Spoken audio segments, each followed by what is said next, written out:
But I will say I was at the airport and I bought 2 waters. Did you tip? No, literally 2 waters at the desk and it was $15. And then not only did it like ask you to tip, but you couldn't even hit no tip. You had to literally physically hit other and then put 000 in. That's how it was. And I was like, I'm like sweating because I'm like staring at this lady and I'm like, 000. I'm so sorry, but I'm not going to tip on my 2 water bottles for $15. No, there was another thing. Jamba Juice, the minimum tip I could do was 18%.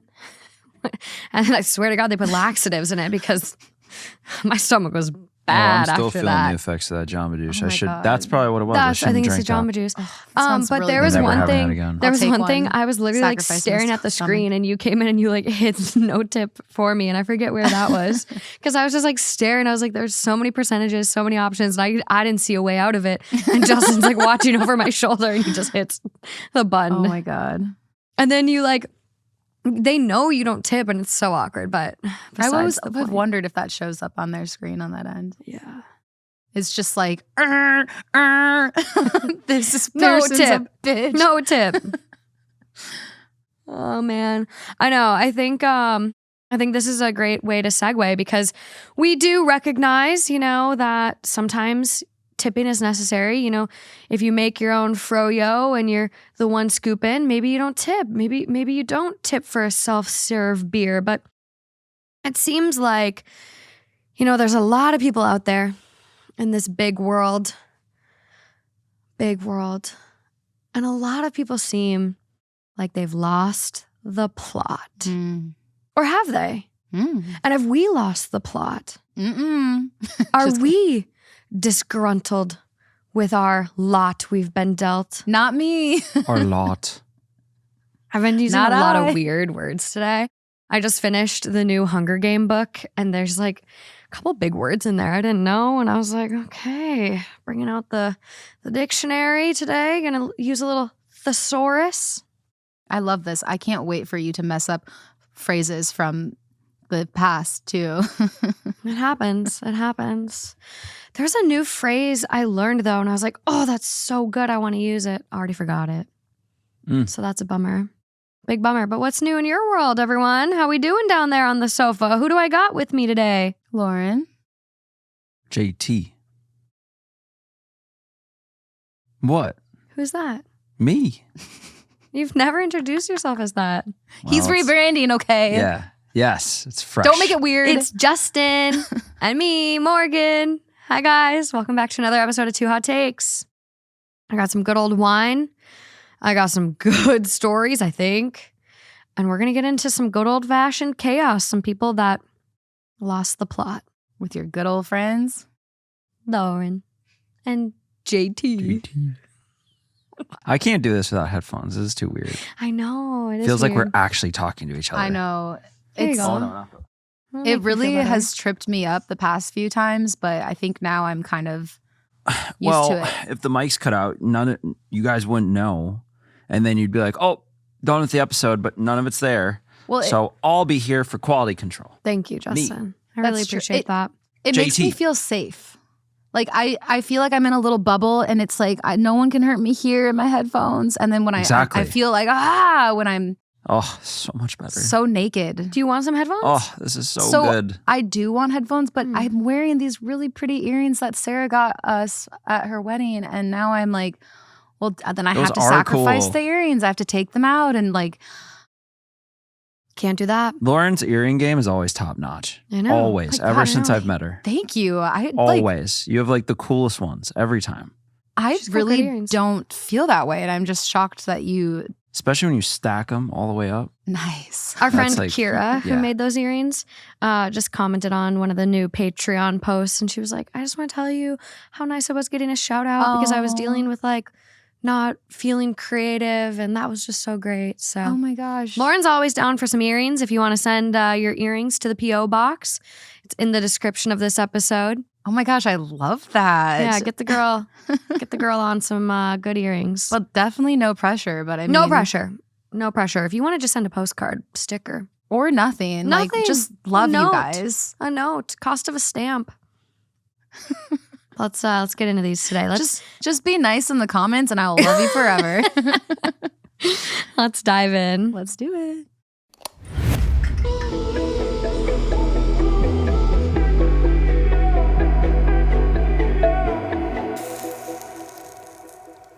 Say something. Do a catchphrase.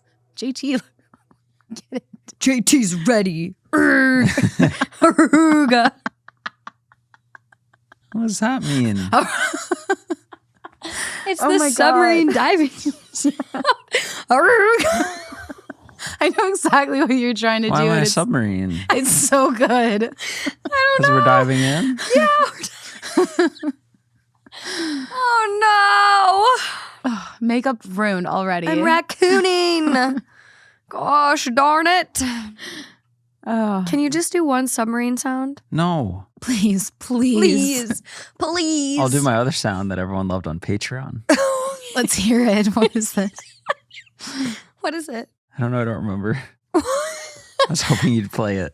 No, I don't even know where it is. Do you remember Lies, what I'm he talking about, though? remembers. No. Yeah, the sound. And you're like, don't ever make that sound again. And everyone was commenting that. Oh, I don't remember what It was the baby or something. Oh, it was a goo goo gaga or something. Oh, it was the sun from Teletubbies. That was the worst sound I've ever heard in my life. But if you want to do it again, you can. Do it again.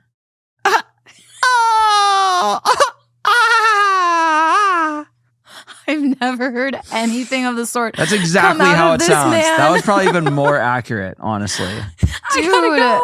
I pegged you as monotone. I'm shook right now. Monotone? No, What is that? not monotone. Just more even keeled. That was wild. I'm impressed. I'm shocked.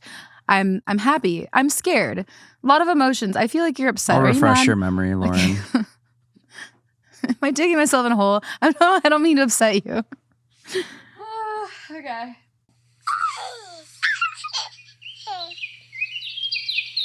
Look at him coming over the hill.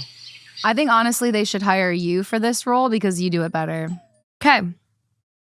I got my tissues over here because I'm ending with a story today that I already know I will be losing my tear ducts over. That's why you got the tissues? Well, I was laughing really hard and I needed to make sure I didn't Convenient. look crazy, but now I'm prepared for later. But let's get into this first one, shall we? Yeah. Okay. This first one is coming from Am I the Asshole? It is 4 hours old, titled, Am I the asshole for refusing to pay my friend after my ferret attacked her $900 dress? Why would a ferret do such a thing? So I, 29 female, have a pet ferret, Noodles. He's super friendly and curious, and I let him free roam when I'm home. My friend Kara, 28 female, fake name, came over last weekend for wine night with a few of our other friends. She showed up wearing this very extra silk dress, said she had a date after, and didn't have time to change. I told her maybe not the best outfit for a casual girls' night, but whatever. Well, at one point, she gets up to go to the kitchen, and Noodles, being the menace he is, bolts towards her and jumps up. His little claws snag the back of her dress, and it tears maybe a half-inch slit. She screams, freaks out, and runs into the bathroom sobbing. The whole vibe died instantly. I felt bad, but also like you wore a $900 dress to drink boxed wine on my carpet with a literal ferret present. Anyways, she sends me a Venmo request later that night for $920.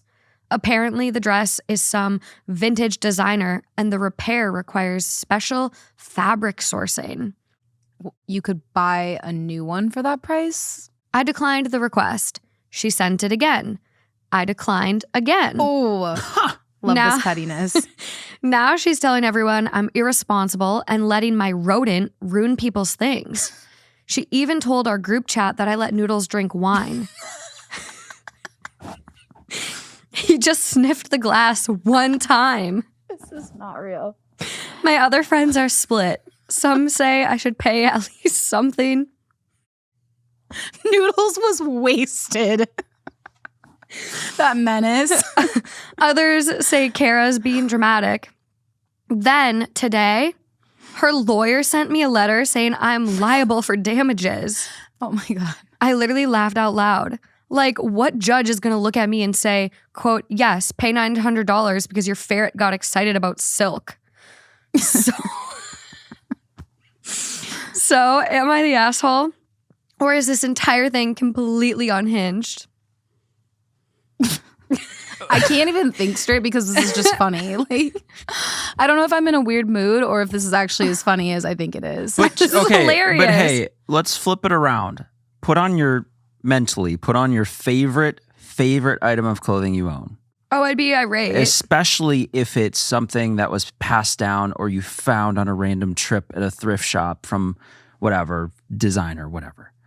Now, someone's pet, dog, cat is probably more likely, let's agree everybody, to throw cats under the bus, okay. To wreck your stuff. What is the correct response and course of action? Whose responsibility is it really? First of all, cat, not more likely. A cat won't want anything to do with your ass. Second of all, a dog jumps right up on you and has no understanding of boundaries. That's true. I've had cats jump at me too.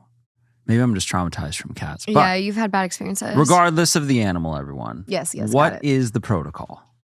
I mean, I definitely see Because if your dog bites someone, that's your fault. No, Yeah. I see your point, and I think I just am curious if the ferret is usually out. Does the ferret usually have this behavior?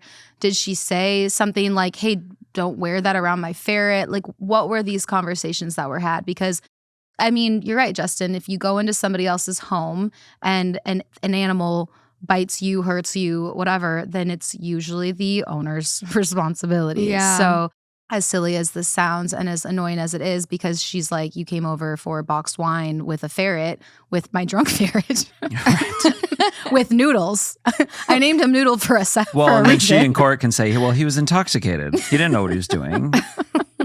You took advantage of Noodles, okay? I mean, I feel like this is a tough one because it's like, did the friend know the ferret existed? Probably. The OP kind of implied it. If she didn't and wore this dress for the going on a date and whatever, like, then I'd be kind of annoyed where it's like, I didn't know you had a ferret. Like, Yeah, for sure. I didn't Different know I story. shouldn't wear a dress. I didn't expect a ferret to latch onto my silk. Mm-hmm. I don't think you're entitled to pay for the whole dress. You should definitely pay for the repair. Mm-hmm. Agreed. If that's sewing it up, whatever. Like, I don't know what they do. This sounds really bougie. But you should definitely try to make it right. But the whole value of the dress, no. But I'd love for some lawyers to chime in because I bet that girl could actually take OP to court. It might be a Judge Judy court. Yeah. But I think OP would lose. I mean, you can take someone to court for anything. Anything. Right. But yeah, anything. does she have a case? I think I she wonder. does have a case, I think. Well, and it's like, what's the value of wait, the who? friendship? Yeah. Is that not being factored in? Because it kind of seems like it's like, she reacted because her favorite dress got wrecked. And, you know, yeah, it might have been an overstep to just request the whole amount. Yeah, that But it was a seems little like if this is a true friendship, goofy. it'd have been like, hey, I don't really want to pay that much, but like, let's come to some kind of compromise here. Yeah. Versus just being like, okay, see ya. And then she's going to sue. And now we're just throwing it all away. Yeah. It's interesting. I know. I mean, the friendship is probably not going to survive after this. I'm curious because it's so hard because if she went to that restaurant for her date and a server spilled red wine on her, the restaurant would pay for dry cleaning if it didn't come out. I think they would replace the dress. So Probably. your friend, a restaurant, or like when I was a flight attendant, if you spilled on someone, we'd pay for dry cleaning for Yeah. their stuff and then replace it. So it is tough. If you have renter's insurance, you could let your renter's insurance pay for it if you want to save your friendship. But also at the same time, like, you were kind of silly to wear a $900 dress over to my house knowing I have a ferret. That's kind of on you. Like, you took the risk. If a stranger on the street bumped in you and spilled on you, there's no way you'd get money from that stranger. Like, that's kind of the risk you assume when you wear nice things out. Mm-hmm. But that could be my way of thinking, and that I feel like might we've not had be logical. a story similar to this. Was it because the woman who gave birth on her friend's couch? I don't remember. Because that's what came to mind for me. I can't remember what it was, but it's just reminding me because it's like what you said. If it was a stranger, You usually don't expect that because the stranger probably walks away. But at the same runs time, away. if it was at a restaurant, then the restaurant is usually liable and will pay for it. Or on an airline. Like I had a flight attendant spill coffee all over me on my brand new white shoes, and they ended up giving me like a decent flight credit for that. But in this situation, it's like you can say that it's petty and frustrating because, like, for example, like if somebody just immediately Venmo requested me like $900, I would be like, that would really bother that'd me. piss me off. That's a shit ton of money. Yeah, and not even having Almost like a discussion $1,000. and being like, hey, we need to talk about this. This was really expensive. Like I need you to like help me out here because XYZ. Yeah. So that would bother me. And then going and telling the group chat that my ferret was drunk and that's why he jumped on. Then that would piss me off He too. sniffed it. Yeah. Question mark, question mark, question mark. Yeah. So we do have some comments from OP. Okay. Top comment, info. Did she know that Noodles was a free-roaming ferret before she came over? I.e., has she been over before and seen him free-roaming? Yes. We've been friends for a decade now. Oh. She's met Noodles several times and knows the vibe. It wasn't a surprise that Noodles was free-roaming. But he just doesn't usually attack. Same person responds and goes, then definitely not the asshole. She knew he'd be roaming free. She took the chance. It's all on her. Someone replies back, dogs are free roaming too. If the dog attacked the friend, would you say the friend is the asshole? If a dog jumped up on her wearing the dress and snagged it, I'd say the same thing. She made a poor choice. So people are kind of going back and forth in the comments a little bit. Yeah. Huh. So it's really comes down to, I honestly want to know what would happen in court. I know. Because where does that actual line fall? Yeah. I next. Oh, sorry. Well, there's just this other comment to kind of demonstrate how back and forth people are going. You're the asshole. You invited company to your house. All you had to do was put your pet up. If I was your friend, I wouldn't think it would be an issue meeting up at your apartment before a date in a nice dress. You shouldn't be so callous to the fact that your pet jumped on your uninvited guest and ruined her dress. So this kind of reminds me, I saw this video where this girl was texting on her phone as she was going across a crosswalk, and this guy was taking a right turn and didn't notice her and like bumped her. It was okay. It was okay. Everything was okay, but it was a video caught of this situation. Yeah. And everybody in the comments were going at it as well. They were all debating each other because because who is wrong? Yeah, who was wrong. And the girl on like texting the cell phone, they're like, you shouldn't be on the cell phone when Doesn't you're matter. She's in a crossing the street. crosswalk. Yeah. And then somebody was like, no, it's the vehicle. Everybody was fighting on it. And I'm like, the reality is it's like, well, she shouldn't have been texting when she's crossing the street. Like that's true. She should be looking out for herself. And the best thing to do for herself is not be texting and looking around for her own safety. Yeah. But if you took it to court, like she's in the clear and the car is the one who's to blame. I love the regardless. lawyer who does those videos on TikTok. It's like, this car rear ends this one or does that. And then he's like, which one's at fault here? Red car or white car? And then after they'll like reveal the answer. It is really interesting.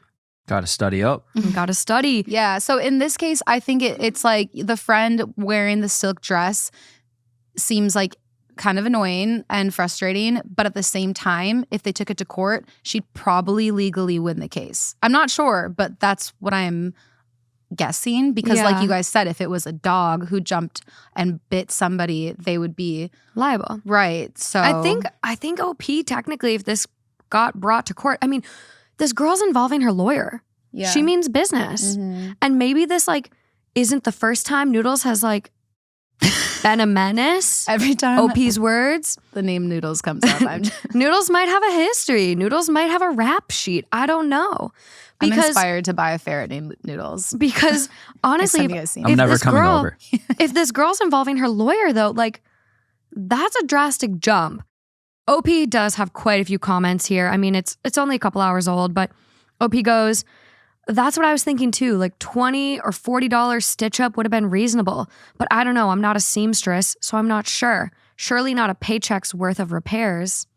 Downvoted 220 times. People are kind of like, why wouldn't she change at your house? Why wouldn't she bring that dress and then change? I was trying to imply the same thing to her. It wouldn't be weird for her to change at my place before the date. We are friends from college, so it isn't unusual for us to get ready or change in front of each other. The weird behavior was just the sudden passive-aggressive Venmo for what totals to half a paycheck for me. We've been friends for a decade, and she can't have a conversation about it with me. I think she's taken advantage of daddy here too. Like something else has to be going on in her life for this to really escalate to this. Negative 57 votes. That was OP that said that, right? Mm-hmm.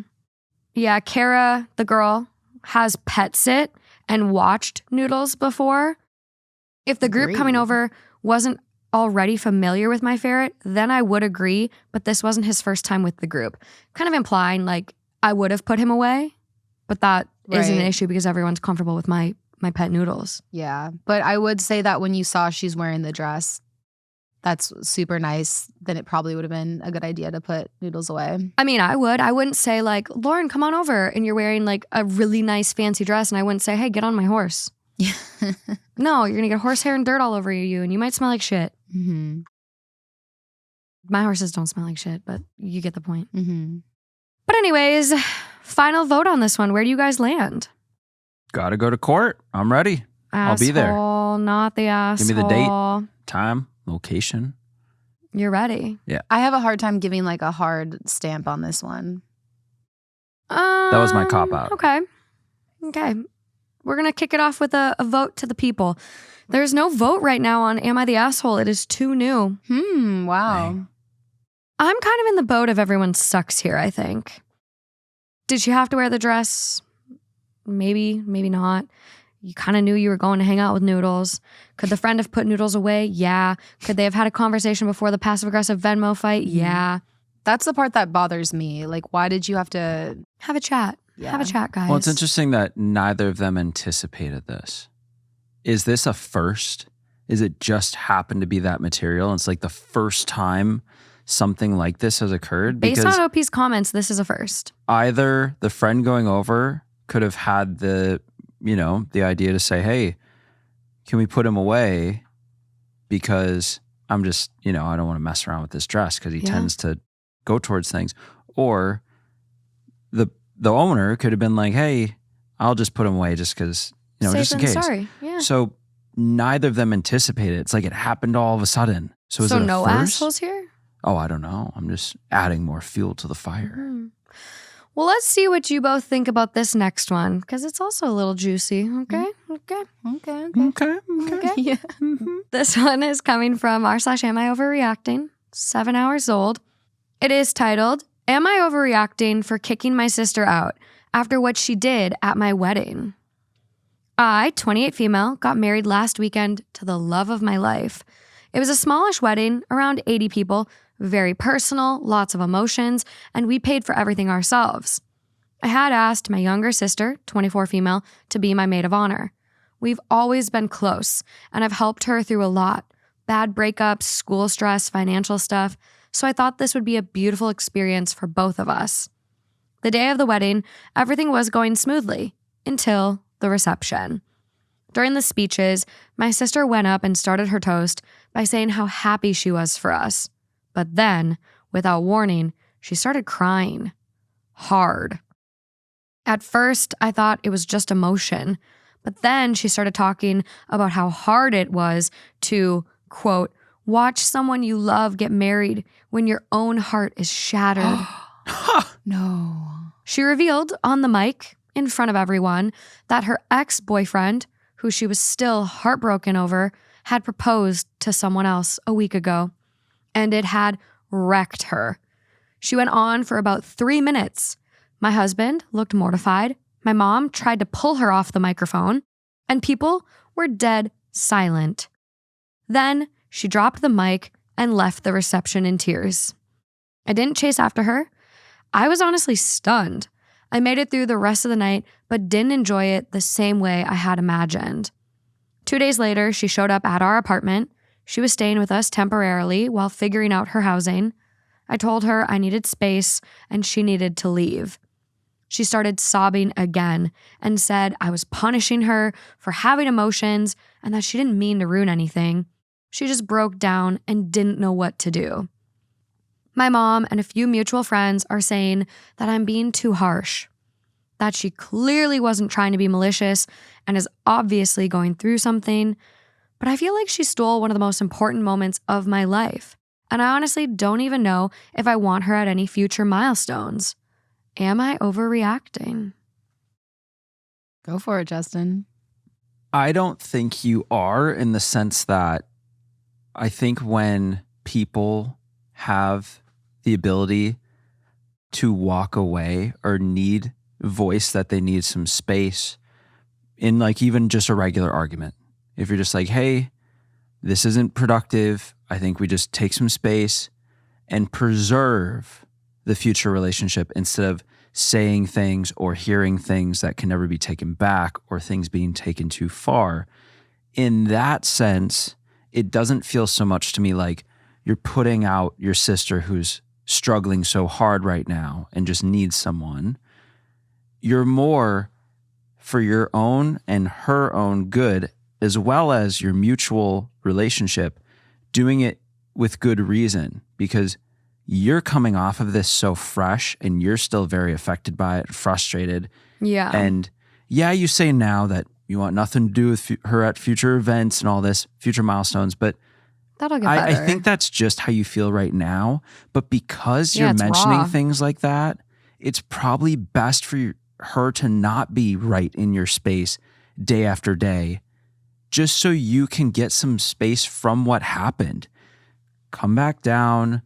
Yeah, it sucks. Like, that's the big moment everyone like remembers from the wedding, but that'll pass. All the dust will settle. So I don't think it's that bad. Might be really hard for her. In some ways, she made her own bed. She did. It might be hard on her, but for right now, I think it's good for you and it's good for the both of you in the long run. Yeah. I don't think she's overreacting. I think it would be pretty hard to come back from that. You don't realize how long 3 minutes is, and you find out quickly when it's a really bad speech you have to listen to. And someone sobbing on a microphone, we're all going to have that happen at the end of this episode. It will be me, but during a happy moment, a wedding speech, I don't think so. Like, I'm like looking at costs for our wedding. I'm heavily in planning, and weddings are expensive. I looked at a catering menu today. This place estimates anywhere from $18 to $26 a person. Do that math, Lauren. 26 times $80. That's how much they paid for their guests to eat. And that's not rental for chairs and table and a venue and flowers and a dress. I'm very aware that weddings are extremely overpriced. Thank you. They're terrible. They're terrible. But it's like, I understand, like, you're paying for this yourselves. Mm-hmm. You want to have this amazing time. You have this great intimate day. And then she does this. Yes, you're going through a tough time, but there's a time and a place. I've done nothing but support you. And on my big day where I need your support, you do this to me? I'm giving you a place to stay. I'm really supporting you right now. And I don't care if she's had too much to drink. The mom tried to step up and get her off the mic, and then she just drops it and walks out in tears. Like, what show are you trying to make? Get it together. And I think if I was in the situation, I would be very upset because it puts such a damper on the mood for everybody. And like you said, you invest so much into it, and it's a day that she really had in her head that she wanted to be very special. The only thing though, and she has every right to ask for space, and she's putting her up. But the only thing I will say is that I do see and get that it wasn't malicious. And so in that, I hear that on the sister side. Clearly the sister's going through some like shit, maybe even mental health stuff, like to feel comfortable enough to do that up in a wedding. Like maybe there's something else going on. Well, that's true. But at the same Thanks, time, Lauren. What? Thanks for being the devil's advocate. I was being maybe a little too harsh. Well, no, but I mean, at the same time, this is the part that actually that turns me back onto being, again, frustrated with the sister, is that she's like, oh, you're going to punish me for having emotions? No, that's not what's going on here. She's upset because you took away a lot from a really beautiful moment from her. And the fact that you're not coming to her saying, I am so sorry. Like, I am going through a lot, and that was the wrong time to do it. And I can't even express how sorry I am for deciding to do that then and there. Then we would have a different story to talk about. But the fact that she's kind of like, well, what are you going to punish me for being sad? Like, I don't even think like, and I think kind of back to your point, Justin, I don't think asking for space is punishment. If you're clearly communicating and you're not ghosting someone and you're not being passive aggressive in their presence and you're just saying, hey, I'm really hurt by what you did. I just need some space right now to like get over this and like, I don't know, work through my feelings because I don't want to resent you. I love you. You're my sister, but like I need some time right now. Yeah. And obviously, she is hurting. She's clearly going through it, but I don't think it's unfair to ask for space. Absolutely not. That seems really reasonable. The only thing I wonder, because she's like, I don't know if I want her at future milestone moments. Like, that sounds harsh to me unless this is a pattern that she's done throughout her entire life. Yeah. If it's something where every single time she has a milestone, her sister does something to make it about her and put all the attention on her, different story. But if that's the only time it happened, then I would say that feels a little harsh to never want her. Like, what you don't want her at like your baby shower. You don't want her like at, your future child's graduation. Like, what are you saying here? She's just out now? Well, I feel like it's such intense emotion that she doesn't know how to handle it, and it's blinding. Like, it's taking over her mind so much that she's not making good choices. Obviously, it affected her so much that she didn't realize in the moment that wasn't the time or place. Yeah. And then the fact that she's now coming back and essentially doubling down by saying, are you punishing me for being upset? Maybe a little emotionally I think immature. she's just completely taken over by it, where she's not even being rational at this point. Yeah. That's what I think too. Because the double down is what bothers me. But even though obviously the first part bothers me too, but at the same time, I think like depending on where she was at, I think a lot of us can relate to being absolutely crushed by a romantic relationship and not even thinking clearly or straight. And maybe that was her moment, which obviously sucks that she did that. Terrible. But like maybe it was so out of character for her that she can come back from that. And you would hope that she can. But again, OP still has every right to ask for space because that was a really big moment for her. And it would be hard to like keep smiling after that and have a good time because now you're just thinking about that. How do you just let that go, you know? Okay, everyone, let's go dance now, I guess. Let's pretend that never happened, everyone. Everyone, let's rip a shot. Yeah. Like, okay, sorry, my sister sucks. Oh. But it is tough, and speeches happen somewhat early in the night typically, so... I think there's a lot of stories of some speeches gone wrong. So they're so funny. I would love for people to DM me and share some speeches gone wrong stories. DM you. I want to see them too. Yeah, Put them in the comment it. Let's comments. go. Okay, yeah, comments. Okay. I want to hear about the worst speech you ever heard. Or because this will help inspire Lauren to give a really good speech at our wedding. I'm too nervous. You're giving a speech. Okay, no one recorded then. That's fine. not possible. It's fine. That's just like the live show. Is anyone recording? I know. Before we spill tea. So we do have quite the assortment of comments. I have comments right now just sorted default. This comment has been deleted. OP responds, yeah, but she lived with me. She's seen how much time and effort I've put into my dream wedding. She knew this day mattered, but still chose to make it about her. Also, she's not homeless. She went back to our mother's house. Another next comment down, deleted by user. And someone responds, she didn't mean to, ? What, she tripped and fell into a self-centered rant? As mentioned above, she could have cut her speech short when she started to feel overly emotional. She chose not to. Besides, she's not homeless. OP deserves a break. Little sister needs some counseling. OP is not overreacting. So OP responds to whatever that person said that deleted it. Mm-hmm. I asked her to leave because she walked into the house like nothing happened, and I need to talk this through in order to move past. But she just wanted to blame me for not allowing her to have emotions. Yeah, not cool. I would never leave her homeless. She's living with my mom now. Yeah. So she was going to walk in and pretend like nothing ever happened? That's not cool. Hell That's no. what I'm saying. Like the follow-up is what the apology. part that pisses me off. Mm-hmm. Someone else goes, overreacting. She's obviously heartbroken and not mature enough to keep it together. I was at a wedding 20 years ago after breaking up with my forever love, and it was incredibly hard. If she didn't care about you and what the wedding meant, she wouldn't have been so upset. It's a lot for a young person to deal with the first time. Get over yourself. Wow. Okay. Okay. We didn't go down that lane, but okay. Someone quotes what that person said. If she didn't care about you and what the wedding meant, she wouldn't have been so upset. She wasn't upset for OP. She wasn't upset that she hurt OP or ruined a special memory. She was upset because an old boyfriend is moving on with his life, something she hasn't managed to do. Whew. I kind of like it. Her actions were extremely immature. If she didn't think she could hold it together, she should have said something to OP or her mother and they could have just skipped the speech. Instead, she ruined something very special, not the whole wedding, but definitely that moment. Yeah. OP comments back to whatever the person said. That was crazy about the overreacting, whatever.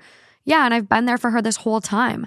I understand that she's going through a lot and I'm always there for her, but she wasn't there for me on my big day. Yeah. Question, just asking for a friend. If I were to somehow be very emotional on the day of your wedding, would I also be able to talk No. to you about it beforehand? No, I'll be mentally prepared that if you cry and have a breakdown, that's okay. And then we'll just take the Lauren, mic you're after. a beautiful speaker. You have such a way with words and you love us and you're such a big part of the reason we're together. You're going to give a beautiful speech. Oh, thank you. Yeah. What now? Oh, nothing. What were you going to say? I was going to say if Lauren did that like this, then we would just take the mic after and be like, all right, everyone, let's have a party tonight and everyone give Lauren an extra hug We would do that. and maybe an extra shot. Oh, An extra shot or and then I'd two. grab the mic and blah, blah, blah. No, my grandma's No, got Lauren, that covered. no more speeches. Yeah. There are a couple other comments from OP just clarifying that she doesn't have a history with substance abuse. Also saying, I just don't get why I'm the bad guy for wanting space after she made such a scene at my wedding. Yeah, a lot of people are really against OP, it sounds like. I know. I understand she's going through a lot and I've been there for her this whole breakup. Is one day too much to ask for? I know it wasn't her intention, but we tried to get her off the mic, which is why I'm so upset and wanted space, so I asked her to leave. She's at my mom's house. She's not alone. Yeah. I think this is so fair. I This do too. is so Yeah. fair. The only part, like I said, that I don't really understand is the fact that she said, I don't know if I want her at future milestones. Like that part seems harsh to me. I think with time, this is so fresh. I mean, Yeah. it sounds like this happened literally like today's Tuesday and it happened this weekend. So like- like the same time at the wedding that we were at a wedding. Wow. OP was at a wedding. In that hers- exact moment that Kelsey was giving a speech for Sarah, this was happening. Yeah, I mean, there's not many more events she'll give a speech at also, I know. like in reality. Yeah, it's not like, I don't think you get speeches at a baby shower, do you? I mean, I if don't it's think an that's- impromptu toast, Yeah. like the tap the glass kind of thing. Oh.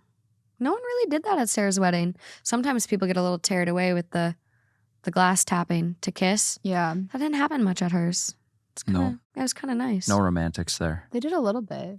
No romantics there. Okay. Moving along to the next one, but I would love to get an update from OP.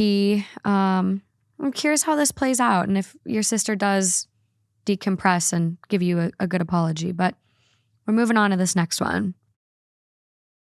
Okay, everyone, buckle up because this next one is weird. Yeah. Put your seatbelt on, a little father knows something style. You want to buckle up down there? I've never done this, which is Yep. I've seen Lauren in Uber. She doesn't really buckle much. that's so false. I buckle every time. The only reason I wouldn't have buckled is if I'm like jam packed in there and it's like a 5-minute Like 4 drive. deep in the back seat. Yeah, exactly. Or if like I can't find the things, but no, I'm a big buckler. I guess when you're packed in that tight, it's like that is your seatbelt. No, that's not true. Unless the middle person goes, well, Your body's going to bounce around and kill everyone. Oh God, don't say that. I was just laughing. You didn't need to go that dark. I'm a pessimist. Okay, this next one. I'm definitely being a pessimist over. This is coming from True Off My Chest, and it is weird. 7 days old, and here's the title. My boyfriend took me to visit his family for the first time. and it was one of the creepiest experiences ever. My boyfriend and I have been dating for about half a year now, and it's been great so far. Never met his family up until this point, as they live in another state. This past weekend, he decides to take me on a quick trip, Friday to Sunday, to meet his family. I knew he's from a wealthy Scientologist family, but he himself is not practicing or involved. He said it's not actually that big of a deal. His family's nice. It's a very big deal. We get to the house, huge mansion, super well guarded, top security. It already feels off at this point to me. Inside the property, there are people in uniforms working around the yard and garden. It's Get Out. They greet us, but make no eye contact whatsoever. I'm creeped out at this point. I ask my boyfriend about them. He says they're just staff. I meet his mom, dad, and younger brother inside. They're nice. His parents are very fancy people. Inside the house, there's the same people in uniforms doing stuff, and the place is spotlessly clean. We have a meal together, and these people serve us. Think servants in movies. They don't talk, no eye contact. The parents don't interact with them. It's so weird. How rich are these people? I feel like it's like those celebrities, not going to name names, but At this point, I subtly mention them by saying the staff's doing a great job. The mom says they're not really staff, but something similar. She says they're part of something called the Sea Org, and they're essentially volunteers, so they don't get paid. oh God. Rest of the days until we leave were exactly the same. I tried to have a chat with the volunteers, but they only give short, polite replies and then run off. It quite literally felt like they were forced to be there. I tried to ask my boyfriend about it, even now, but he has the same way of talking in circles as his parents about anything related to their family / Scientology. They say a lot, but actually say nothing. The end. What do you mean? That's it. That's not the end. Liar, there's more. That is quite literally it. This is really hurtful, Morgan. I can't believe you do this to That's us. like literally saying, hey, I got the story to tell you. With this one time I went to... I mean, I feel like we got a lot It's there. Get Out. When does the tea come out? When's she doing the spoon around the tea? And then you fall into your mind, and then all of a sudden your brain's getting... Oh my God. I have not cut watched out. that movie since it was out in the theaters. The Running. So scary. Do you know what movie was also terrifying? And I feel like Get Out got inspiration from? Did you ever see The Skeleton Key with Kate Hudson? No. Insane movie. Insane. So good, and basically Get Out.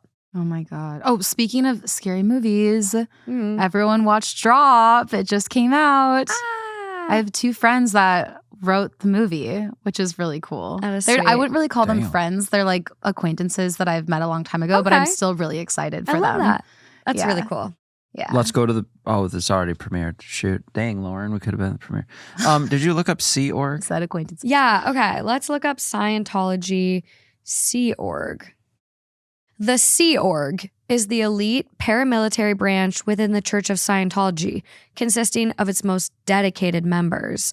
It's described as the innermost core and is not incorporated, but rather a management structure controlling other Scientology organizations. The Sea Org was initially founded by L. Ron Hubbard as his private navy, with members adopting naval uniforms and ranks. So I actually didn't know that much about Scientology besides people just saying that it was weird. And True. yeah. And I had a class. It was one of my mass communication classes. That was my minor in college. And we had an assignment to go and spend an entire day with a certain religion that was outside of our own. And I can't even remember what religion I picked, but there was a girl who picked Scientology, and she came back like it looked like she saw a ghost. She was so disturbed, and the way that she spoke about it, she was like, I felt like I couldn't leave. Like I was scared to leave. Every time I tried to leave, they would force me to go to a new place. They would tell me, like, they would make me do these tests Oh my God. and say that I had aliens that were attached to me and that I would have to pay X amount of money in order to get these aliens like detached from me. And she's like, I had so much homework to do that night that I was like getting anxious about leaving to do my homework. And she's like, and they just kept having a reason to push me to another place to not leave. And she's like, it was so, the way she described it and the way that her face was like, the color drained out of it. No, it was like PTSD for her retelling this story. Yeah, because we had a present on it and she was like, I don't even want to talk about it. Oh my God. Why would the teacher let her, like that's kind of a safety hazard. We didn't you don't ask the teacher which religion you do before you do it. Like you just go and pick a religion that's outside of your own and just like, and learn about it. Like go and tell them, kind of weird because like you kind of just go and tell them that you're kind of interested in what they do, but it makes them think that you're interested in joining their religion. So they, you know, like that's exactly what a cult wants to hear. Holy shit. But anyway, I'm like scared reading this story. I'm like, are they going to come for us? Do we have to cut this one? No, I think they stay to themselves, I think. So I'm open to other like all like religions, you know, like I don't like judge people, but Scientology is something that I just like won't get behind. No offense to you Scientologists out there. Don't come for us. So it's giving forced labor. Yeah. But at the same time, they're under some spell that they think they're there doing this to then get something. So they're there willingly, doing the work willingly, but brainwashedly. But it's just like a disguised form of like slavery almost. Yeah, I think that's because really, do they ever end up with that gain that they're hoping for? And then when they get it, I don't know. Your boy's doing some research tonight. It's really odd, Justin. Like, you should research it because this guy, Ron, whatever, L. Hubbard, I forget his name. He was like a novelist. He literally would write fiction books. Like, that was his thing. And then he created about space and aliens. Yeah. And then he created this religion and said it was truth. And people just said, okay. I don't know how that even works. I would love if I was that convincing. Holy shit.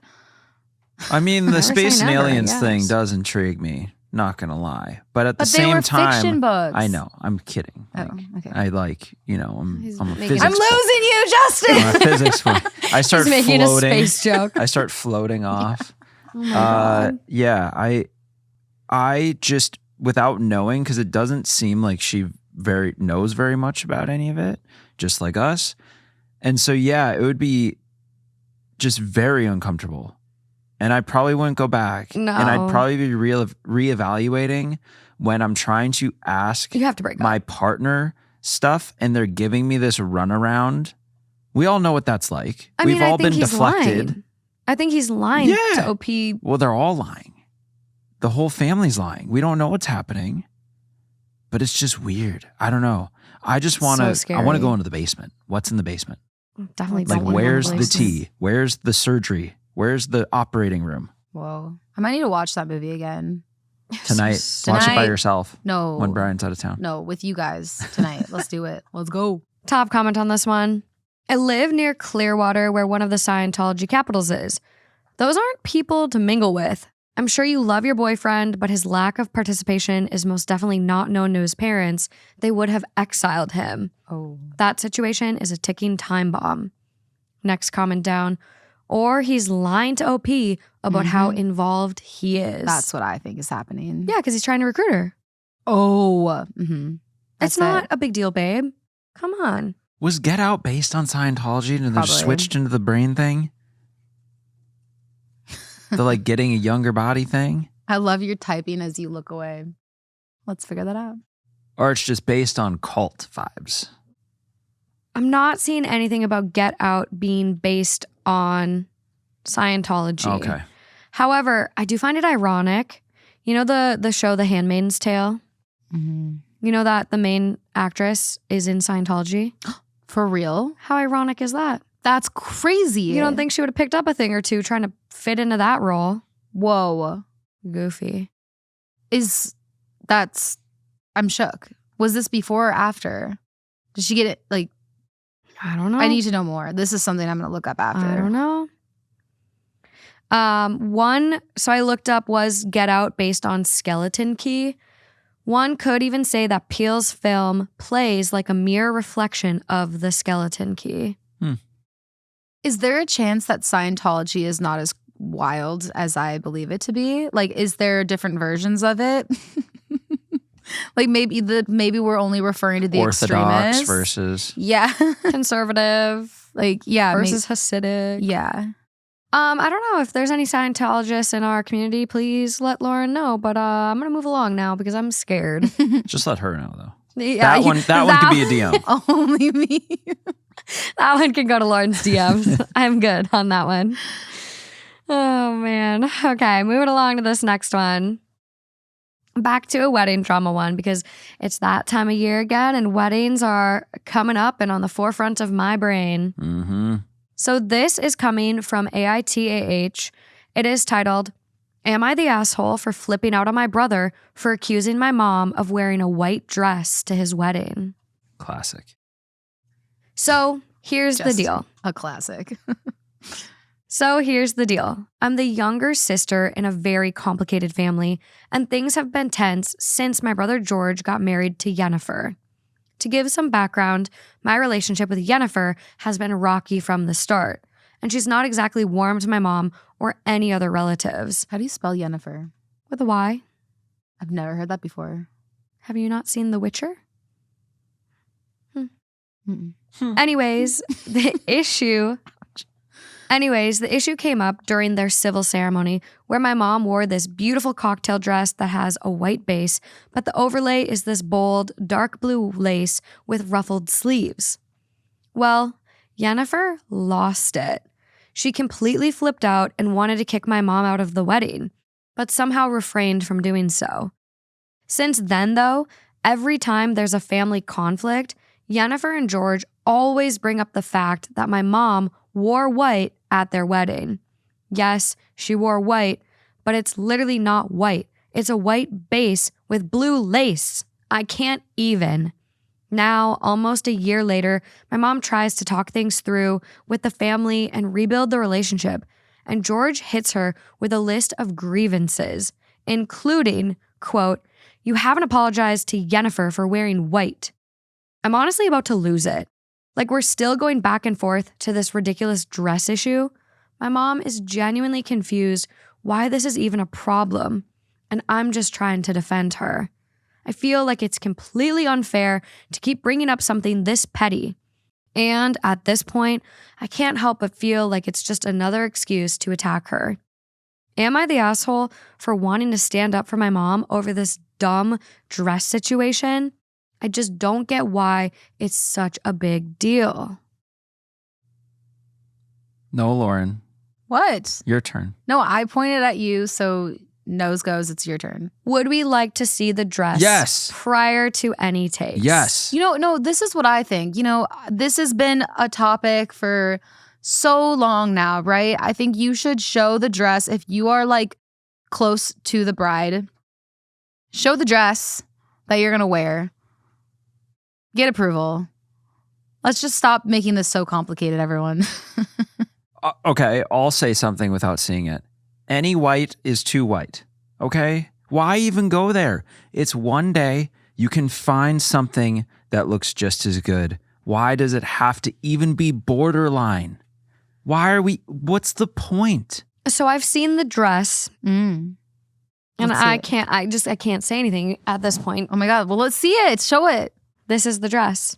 Oh, that's blue. That's blue as fuck. It's blue. But sure, Blue. It's so You fucking want an blue. apology for that?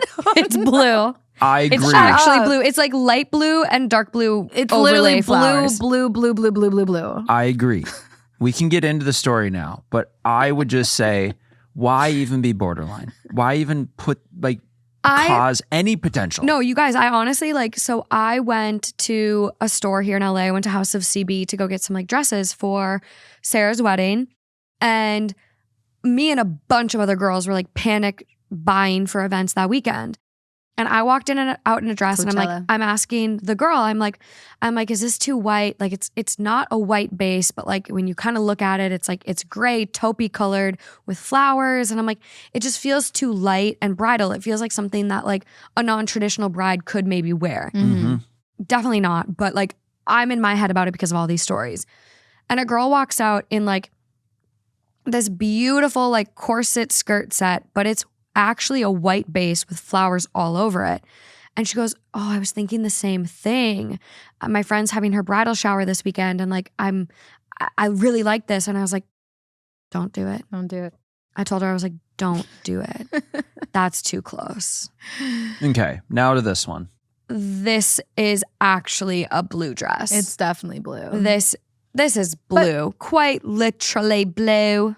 Okay, but what I said, I still stand by. I think that if you were close to the bride, like maybe just show it. I think maybe this should just be the standard so that they can't come back at you and be a jerk to you about it. Because if the mother of the groom would have asked, is this dress appropriate? And then they said yes, then they can't yell at her for it in the future, which again, it is appropriate. And so it's absolutely ridiculous.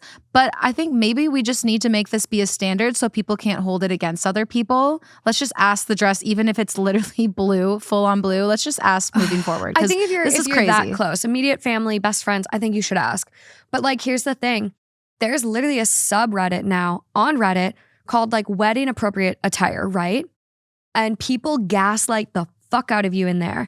There was someone who posted a dress and it was like the bride, and she was like, my mother-in-law sent me this picture. Do you guys think this dress is appropriate? And it's a picture of this white base dress with gold flowers all over it. Okay? Mm-hmm. And everyone in the comments was like, yeah, that looks really nice. That's such a beautiful dress. It's not bridal. It's not wedding dress at all. She should be able to wear that. People were popping off in the comments. So whoa, I remembered that post, right? Yeah. I'm now shopping for like rehearsal dinner dresses and wedding dresses and all this shit. I end up on the MacDougal website. Same person that made my prom dress. I don't know. Okay. Designer. Okay. But like affordable. Got it. And I'm on MacDougal and I go to bridal options. Guess what is listed as an option for bridal dresses? That one. That same fucking dress that the mother-in-law was trying to wear. MacDougal doesn't come up on a Google search or shopping and blah, blah, blah, blah, blah. You have to go to MacDougal and go under dresses. It's under bridal dresses. No, it's not acceptable to wear to a wedding. Whoa. Justin's mom, I think I've scared the shit out of her. And I'm not a bridezilla, you guys. I'm so chill. Ask Lauren. Yet. Talking really fast right now. No. We don't know. I'm so We don't know chill. you in a few months. No, I'm so chill. But I think Justin's mom, because of these stories and like, I don't know, she's scared too. She sends me a picture of every dress she's like considering, and she just sent me like this light pink one. She goes, is this too light? I think it's too light. And I go, that's probably too light. It's better than the opposite. No, I love that she's sending me that. Yeah. But I can tell because she's sending me like dark blue options. Yeah. And I genuinely think she's really scared. No, I'm not even kidding. I know that sounds ridiculous, but I'm like, let's just make that the standard moving forward so that we don't have to deal with this anymore. Because it's so annoying. Like, it's so annoying that this is like a constant conversation where I'm like, let's just, even if it literally is like black, let's just send it, be like, is this white? Right. Is this okay? For me, this, after seeing the picture, this is not fit in the category of forgive. No. And like forgive but never forget. It's not one of those. This is a no forgive needed and should have been forgotten a long time ago. It feels like Yennefer. Okay. I swear. It sounds like you're mispronouncing Jennifer every time. The way you said that. Don't slander the Yennifers out there. All I think is that she has some kind of bone to pick with her because this doesn't seem big enough to draw out. And no matter what argument comes up, this is like your first thing you're throwing back. Even if you're in the wrong, it's like, no, well, you wore white to my wedding. Like, no, stop. No. Let's drop it. We're going to be done with that. Otherwise, this family's going to fall apart because I can't deal with that shit. It already is. Like, Yennefer has it out for her, the mom. Clearly. And we kind of find out why. Like, OP was asked, like, explain, like, Yennefer's behavior towards the family regarding wedding planning. And OP was like, we weren't involved in the wedding planning. Not by our choice. We were excluded. She's definitely not shy. Everything started after she fought with my other sister-in-law, Galinda, and my mom took Galinda's side, and ever since then, she just goes berserk towards the family. I actually defended Yennefer that time, but when Yennefer started a vendetta against my nephews, literally toddlers, I said enough is enough, and then I became another enemy. See? Yennefer is just kind of goofy. Okay, a little so they're unhinged. Crazy. Yeah, they're fake names then, right? Because we don't have like a Yennefer and a Galinda both in the same story. Yeah, we need a full list of the family names Yeah. now. I mean, all the names are quoted except Yennefer. So Oh, it makes me think Yennefer's real, but Galinda is fake. okay. Yeah, that would make sense. I'm like, there's no way that there's a Galinda in this story too. No. But guess what, you guys? What? We get an update. Hi, guys. Some people have asked for an update for my story. I tried to approach it calmly and used many of the amazing arguments you all shared.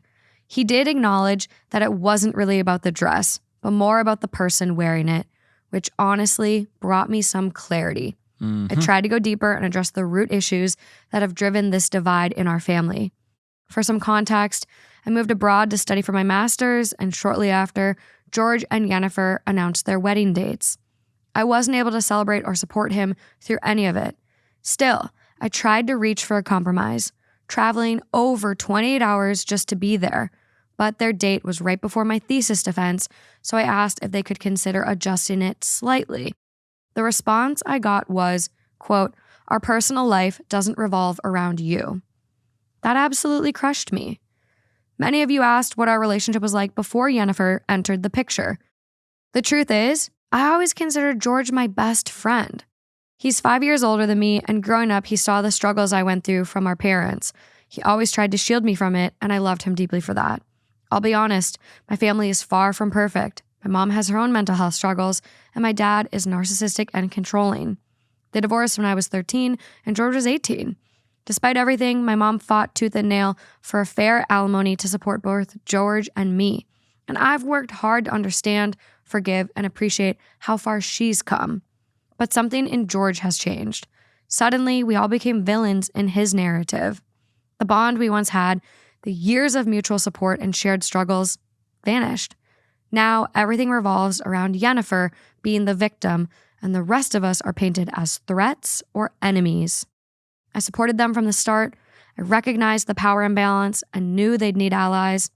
But the moment I pointed out that they too might be contributing to the tension, I became the problem. I could say so much more, but right now I just feel numb. I lost my brother, and I felt completely broken. Thank you all for your support, your kind words, and your advice. It means more than I can say. Damn, this is sad. Scary how that can happen too. Yeah. All over a dress. No, well, Not Yeah. all. All over a partner. Yeah. Really, it's yeah. a partner. Like a partner can take your closest friend, your closest sibling, a parent completely away from you. Yeah. I mean, there's a lot of context in that update that we didn't have in the original post. Like, OP kind of alluded, like, yeah, our family dynamics are a little strained. There's some struggle there. But, like, finding this out now, like, I don't know. Like, you almost wonder, and I don't want to, like, I don't know, I don't want to imply too much about OP's life, but we have seen it in other stories where, like, maybe that person writing isn't as, like, attuned yet to what everyone went through, and George is 5 years older. Maybe George shielded you, and maybe George is tired. Maybe George is cutting off his toxic family, like air quotes on that, right? But maybe that's George's point of view. Yeah. Maybe George is done.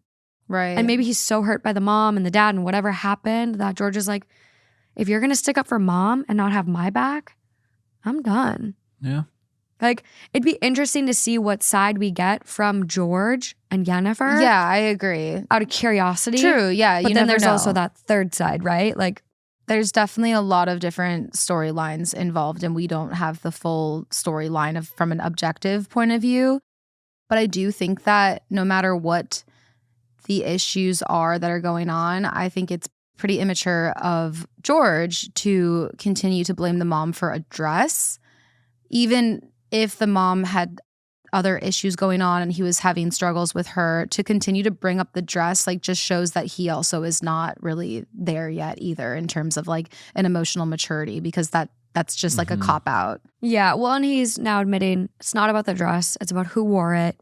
Right. So let's stop bringing the dress up as an excuse. Let's talk about the root of why you're upset. Yeah. You hurt me. I want an apology. Yeah. Yeah. It's not about the dress. You're right. It's not. Yeah. I'm still hurt over 10 years of you not being a good parent. Or that's how I feel. Whatever. Wait, so he said that directly to the mom? No, I think Okay, that's what OP, I think, confronted with like what Right. people were saying on Reddit. Right. So it's like, it's tough. Like family stuff is tough. Yeah. Tough. I don't think it sounds like. There's a lot here. Yeah. They need to maybe do family therapy, or maybe honestly, both sides just need to move on. Sometimes that's healthiest for everyone. Despite therapy or the deepest, most connected conversations you can have, sometimes that is just the answer. Is you'll never all mesh together as one big happy family, which is a big thing to learn in life. You know, it's like it extends, past family, friends, everything. It's amazing to think like, oh, we can all go do this, but at some point you got to learn that it just isn't always perfect like that. No. I just feel sad for OP that she feels her brother was her best friend and that she lost her best friend. And It's a huge loss. And that she feels kind of blindsided. Yeah, because, OP does mention they're in therapy, working through it. There's a lot here. There's a lot of comments from OP, and we would be here for another hour on just this story if I went through them all. Okay. So the link will be in the description if you want to dive in and really do a little sleuthing on your own. But, it's clear that OP is trying to do the work and trying to go through therapy and trying to just, keep her family together because she loves everyone. And sometimes you just can't do that. But yeah, it's a huge loss, like you kind of said, Lauren, and it's really tough. But we're gonna move along. Okie dokie. Okay, are we ready for this next one? Duh. Uh-huh. Yes, queen. So this is coming from r/relationship advice, 5 days old. It is not safe for work, everyone. So if you are one of our little work friends sitting in your cubicle playing this on blast. If you're doing that, I have so much respect for you. I was going to say, Listening people that do out that. how loud. is any of this safe for work? Like this whole show should be a not safe for work. That's true. But like, actually play it out loud because then other but people this will be into next it. story does have that warning. So I got to gosh. give it. Okay. It's a good warning. So this next one is titled, My 31 female, husband, 33 male, and I haven't been the same since he moaned something strange during sex. How do I approach this?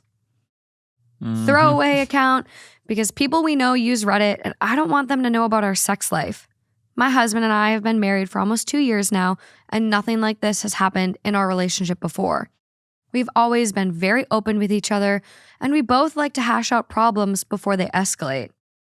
One of the first things that drew me to him was his brutal honesty. We also have or had a pretty regular and healthy sex life, never having problems with infidelity or anything of a similar vein. In short, our relationship is more or less perfect. Until the other night. My husband and I were going at it when he said something pretty strange. Everything was normal until I heard him moan, "Hooby dooby." I don't understand. Could you please give me the version? Hooby dooby. Oh my God. There's no way. At first, I thought that I had misheard him, but no. He completely froze and looked mortified. I was just confused. Mood ruined. Scooby-Dooby-Doo. I asked him about it, but all he did was take his pillow and leave. I I knew he was going to go sleep on the couch, which isn't something he's had to do since we first moved in together. Not going to get into that. We spent the night apart and in the morning went about our routines as normal. When he got home from work, I tried to bring it up, but he pretended not to hear me and kept watching TV. It's been a couple of days and I haven't brought it up since. However, there's been an air of awkwardness between us, and I don't think we can truly move past this without discussing it. I was hoping he'd be the one to bring it up first, but that hasn't been the case. I don't know what hoobie-doobie means. I have theories about maybe it being an anime character as he enjoys watching that kind of stuff, but to me, it doesn't sound like someone's name. If anyone knows what or who hoobie-doobie is or has any ideas on how to approach this with him, please let me know. Thank you. You would think it's someone, because why would he be that embarrassed? Why wouldn't he just laugh and be like, I don't know what I just came out of my mouth? To just like take your pillow, take your things and leave. I love that he did that so like he does it every week. Like, oh, all right. I'm in trouble again, off to the couch. Yeah. No, that's crazy. Oh, That's man. crazy. I mean, if you search hoobie-doobie character, the only thing that comes up is Scoobert Scooby-Doo, which See? I had no idea his name was Scoobert. Me neither. I wish I didn't know that. But I do feel proud that I referenced Scooby-Doo, not knowing that.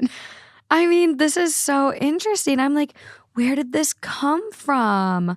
I'm going to change the word character to Who anime. says his name is Scoobert? The author? The original author? Just said, oh yeah, his nickname. Scoobert Scooby-Doo. That's his real I thought name. I had watched a lot of Scooby-Doo when I was young, but apparently not. Yeah, that's the vibe. Scoobert. I really don't know how to Scooby. explain this one or think through it, because this isn't the norm.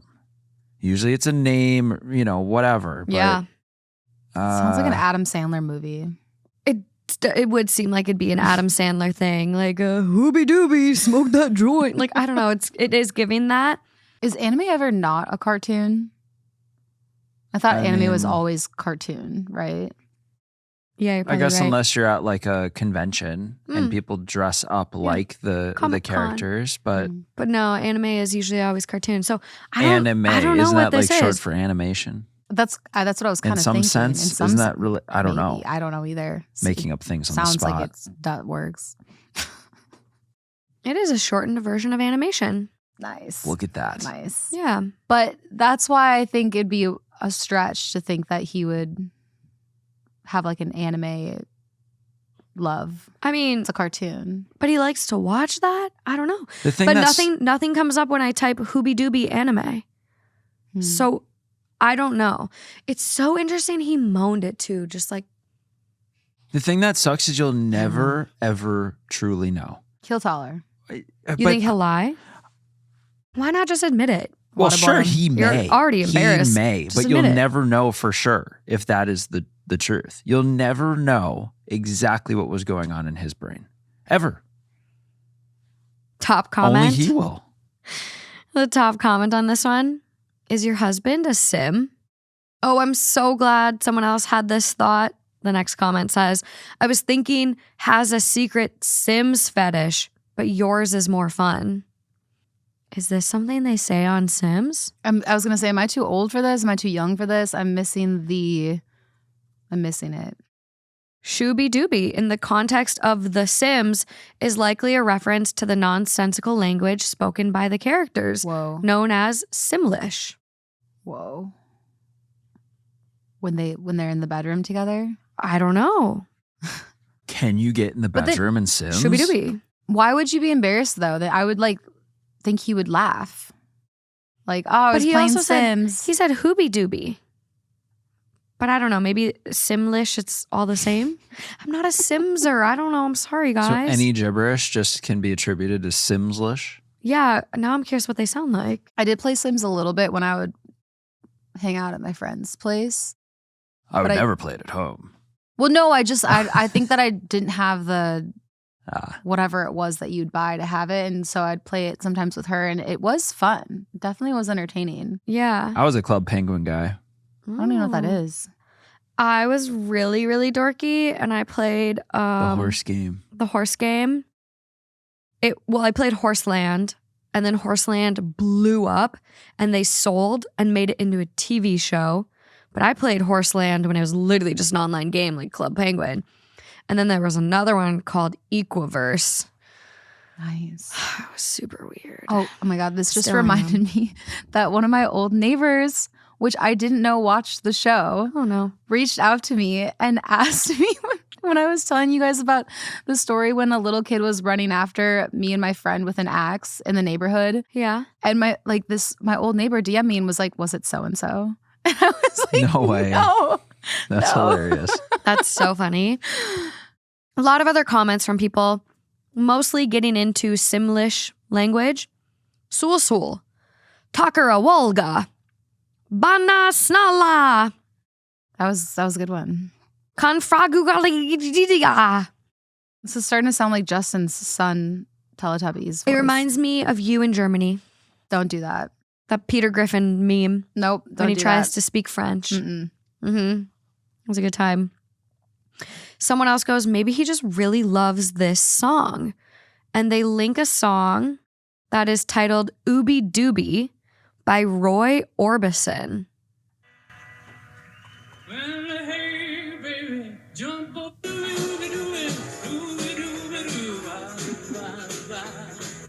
Maybe. This is That's really- weird. Like, why? Ooby How dooby. you just get no? Come on. Ooby This dooby. is getting really stretched out. But why, when like Opie tried to bring it up, why did he get so weird about it? Just, Embarrassed. hey, admit it. His secret He thought he was boyfriend? dreaming. I don't know. Well, guess what? It could be a What? nickname.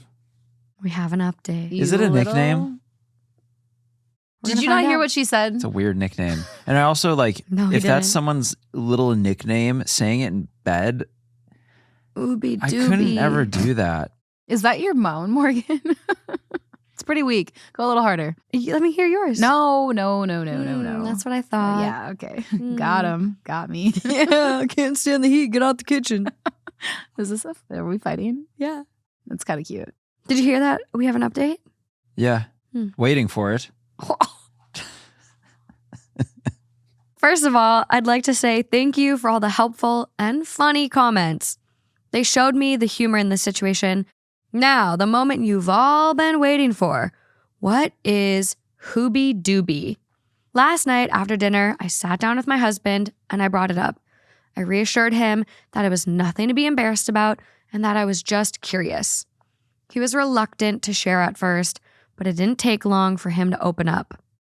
For context, my husband is in a bowling league and he goes bowling with his friends every other week. While he does this, I stay home and have some of my girlfriends over, so I don't know much about what goes on. As it turns out, he's been thinking of bowling to stop himself from arriving early. And Ooby Dooby is his bowling catchphrase, Oh my God. which isn't something that I knew existed. This is so good. We could have never guessed this. At first, I was surprised, but then it turned out to be hilarious and we both laughed about it. Safe to say, I've never loved this man more. Aww. Also, it wasn't Ooby Dooby that compelled me to make this post. It was his reaction. I would never let the words Ooby Dooby ruin our wonderful marriage. Again, I can't thank you all enough for the kind words. Ooby Dooby to all, and to all a good night. Stop. Should he say that like when he gets a strike or something? Ooby Dooby! Where did that? I still want to know the origin of it. I don't Where'd know. that phrase come from? But I've never heard of a bowling catchphrase. We were literally just bowling a couple nights ago. Yeah. No one there had a catchphrase. You guys figured out how bad I am at bowling, but how it seems like I should be good. It's really confusing. We're going to go practice under different circumstances. You were a bridesmaid. Bridesmaid? Wow. Bridemaid. I was a bridemaid. Bread maiden. You had a long day. We're going to go again. No, that happens every time. I don't know why you're excusing it. We're going to go again. I was a groomman. Fuck off. But what would your bowling catchphrase be if you had one? Ooby Dooby. Well, now. Obviously. No, it would be Noodles is wasted.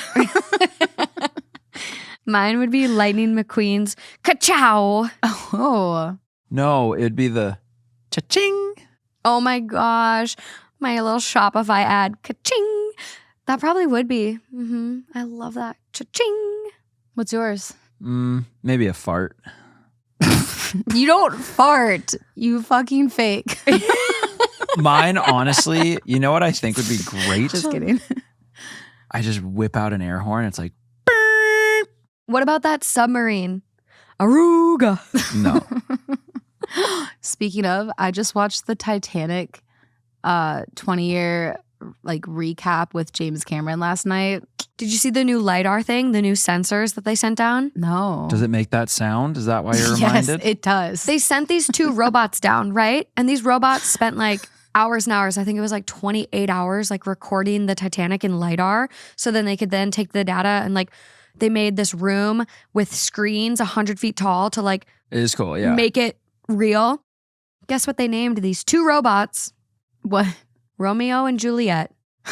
Jack and Rose was right there. Oh my God. Did they get paid or are they part of the So Sea Org? close. Probably a part of Scientology. Mm. Sea Org for sure. Speaking of adventures, how about them pretty ladies in space? That's going to be my new, how about them Yankees? What? What do you mean? Like the girls that went up to space? Oh, yeah. Yeah. That's all. That's all I got. Moving on. Yeah, we're not I don't want to be mean today. So we're going to go. Next one. You're going to be mean to who? Haven't you seen the memes about like that space thing? No? Okay. Send them to me later. I will. There's a video of Jeff Bezos running around the space capsule and he falls. It's so funny. But again, I'm trying to be nicer today. I don't know. Anyways, moving along. I'm going to pat my eyes now. Okay. This next one. It's coming from AITA, 6 days old. It is titled, Am I the asshole for faking a haunted house to get my boyfriend to move out because he refused to leave after we broke up? I, 28 female, broke up with my boyfriend, Steve, 31 male, 6 months ago. We had been living together, and after the breakup, I gave him plenty of time to find a new place. He kept saying things like, quote, I just need a little more time. The market's crazy, and I can't find a place that allows ferrets. More ferrets? He doesn't have a ferret. I don't know why he said that. He He wants read Noodles. the other story. He wants Noodles to come over and hang out. Fast forward to month 6, and this man is still leaving beard trimmings in the sink and playing Skyrim until 3 a.m. I was losing it. So naturally, I decided to haunt my own apartment. Hell yeah. Brilliant. I started small, whispers through the vents, flickering lights. I bought an old porcelain doll from Facebook Marketplace and moved it to different locations every night. I whispered, "Get out, Steven," into my phone, slowed it down 800%, and made it play from inside the walls via a Bluetooth speaker. I even got my friend who does special effects makeup to pretend to be a Victorian child ghost in the hallway mirror. Steve started losing sleep. He saged the place, bought holy water, and started talking to the doll like it was real. Then one night, he packed a bag, looked me dead in the eyes, and said, quote, "The spirits have chosen you. I can't fight them anymore." And he left. Goodbye, Steve. He's now living with his sister. I've reclaimed my space. The doll is in my closet, and sometimes I still whisper at it for fun. Now here's where it gets spicy. Steve found out it was me. My friend posted behind-the-scenes pics of the ghost makeup on her Instagram. He saw it and messaged me a very long paragraph calling me a manipulative monster with a flair for the theatrical. It's a cute name. Wow. which honestly was kind of flattering. Yeah. My friends are divided. Half say I'm a genius and deserve a Netflix deal. The other half say I should have just kicked him out the normal way and that gaslighting via ghosts might be ethically questionable. Whatever. So, am I the asshole for faking a full-on haunting to evict my emotionally clingy ex? No. No, you gave him time. 6 months that's a chunk of change. That's half a year. God, this sounds like That's so much crazy. fun. That's scary. I thought you were going to say, and then things got spicy. I thought you were going to say he left and things started happening there. That's me Like too. she invited it in. I thought you were going to say Oh. things got spooky. And, And so then I was like, And then Yeah, the doll and then started moving on she its had own. to leave too. Actually. And then I thought it was going to be this whole PSA, like, don't fuck with the spirits. yeah. Dude, I, as someone who feels they've had a paranormal experience, Or two. what yours? No, like you've had multiple. What's the second one? I really just only remember for- Palm Springs. I mean, that's the big one. That one like was life-changing for me. I'm like, there's no doubt spirits are real after that one. So scary. So terrifying. When you Yeah, like and you see were- lights flicker and hear footsteps down a hall. You were like, that was during Coachella when we went, and you were like, oh my God, we could like stay at my place. And I'm like, oh my God, no. Yeah, well, it was free, but it's fine. We got a free place anyway. We did. It was very nice. Very nice. Very nice. So- Yeah. I don't know. Ghosts are really scary. I feel like she could have opened a portal. This might have been a little risky to do. A little risky. But it worked. I don't think the asshole. I think he had 6 months No. and he was not trying to leave. He was waiting for you to rekindle the flame. No, there was no actual progress. Like it wasn't, oh, I'm checking out this place. I'm going to this place. It's all these bigger excuses. Timing's not right. The economy, this, that. There was no effort being made. Just comfortable, riding, chilling. Yeah, I think that while it would have been maybe nice. Actually, no, I think this was the nicer way to do it. It's just sad that he found out.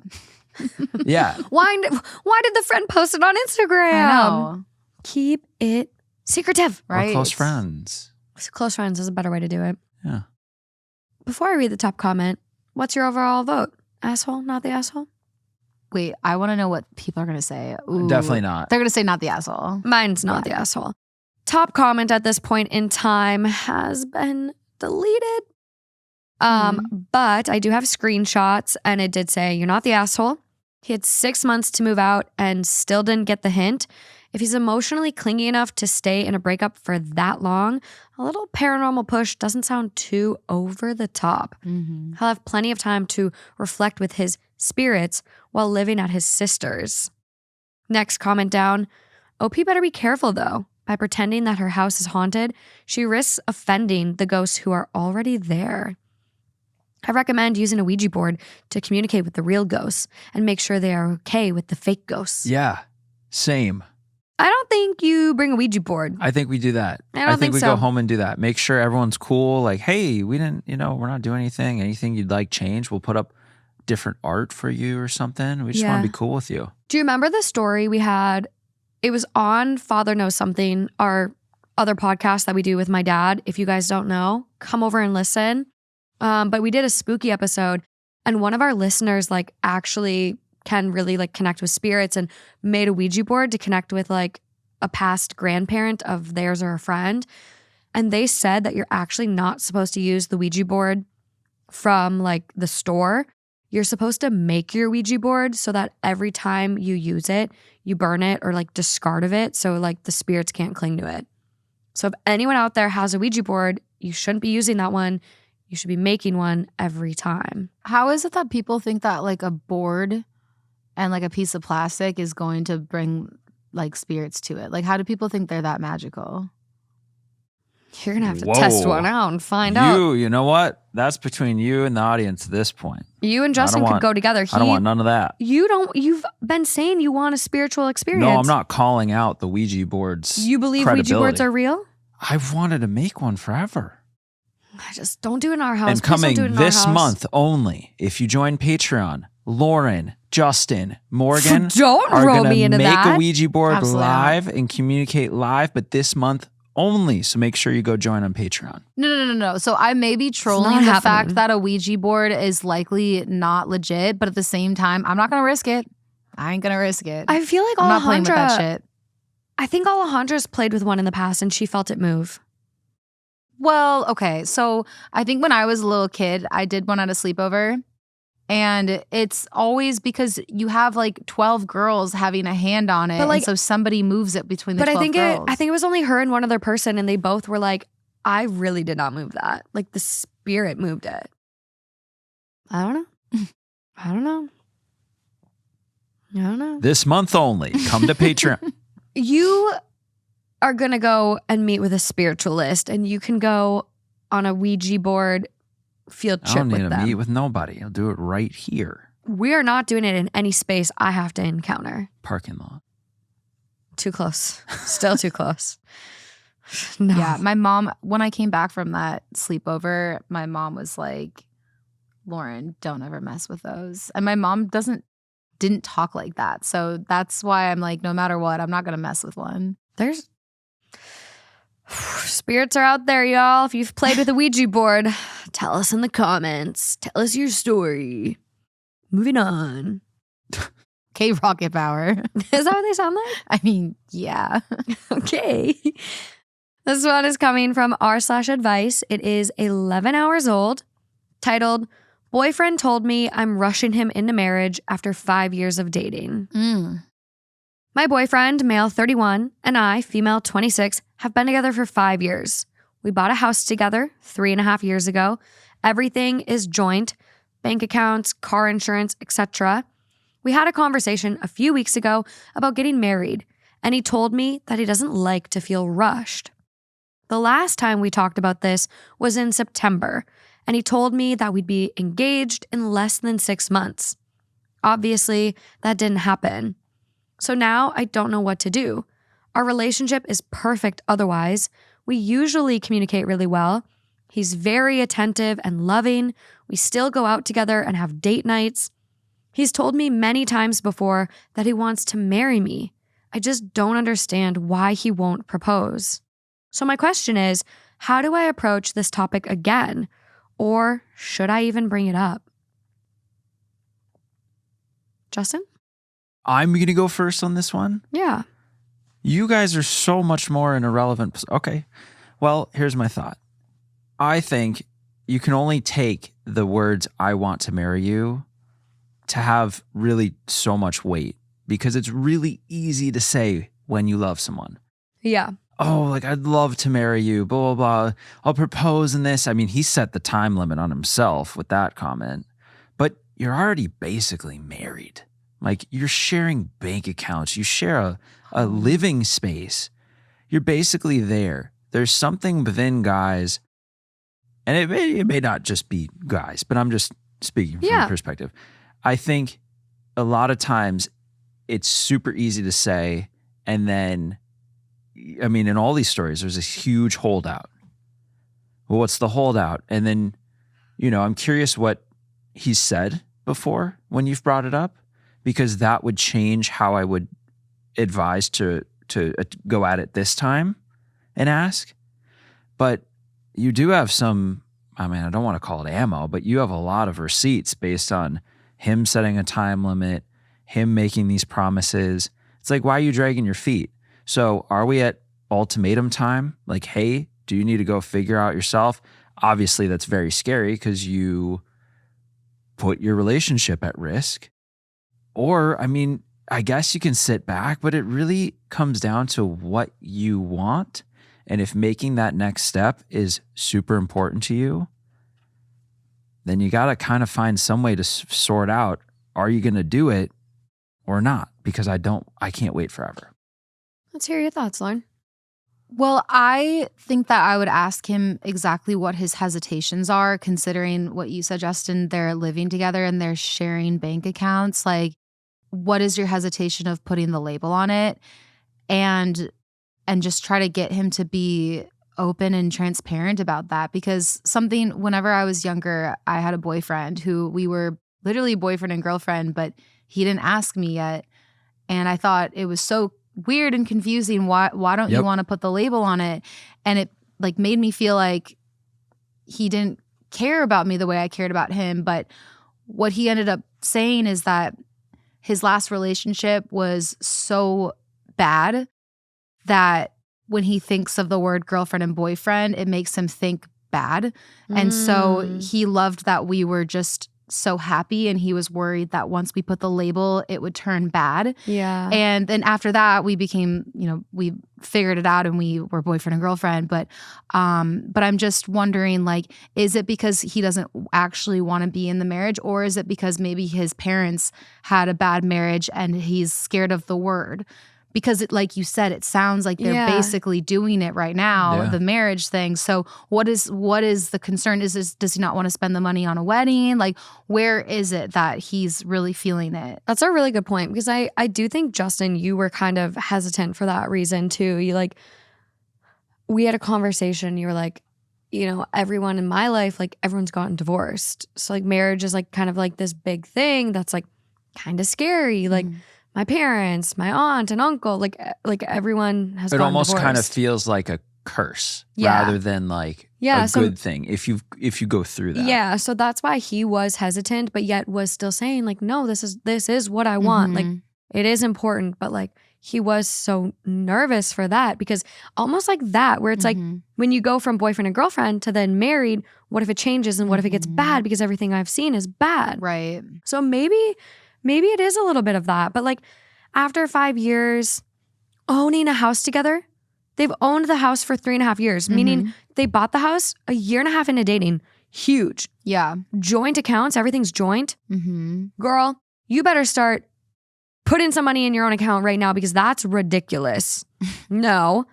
But I don't know. There's something that's goofy, but it seems like every time she tries to approach it, it's like, I don't want to feel rushed.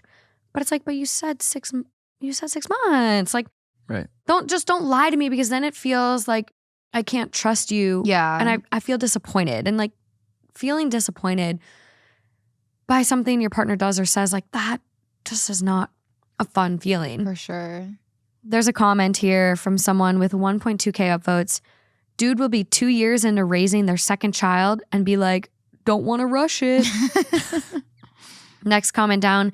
This sounds like my coworker, and they've been together for 15 years now. Wow. Next comment down.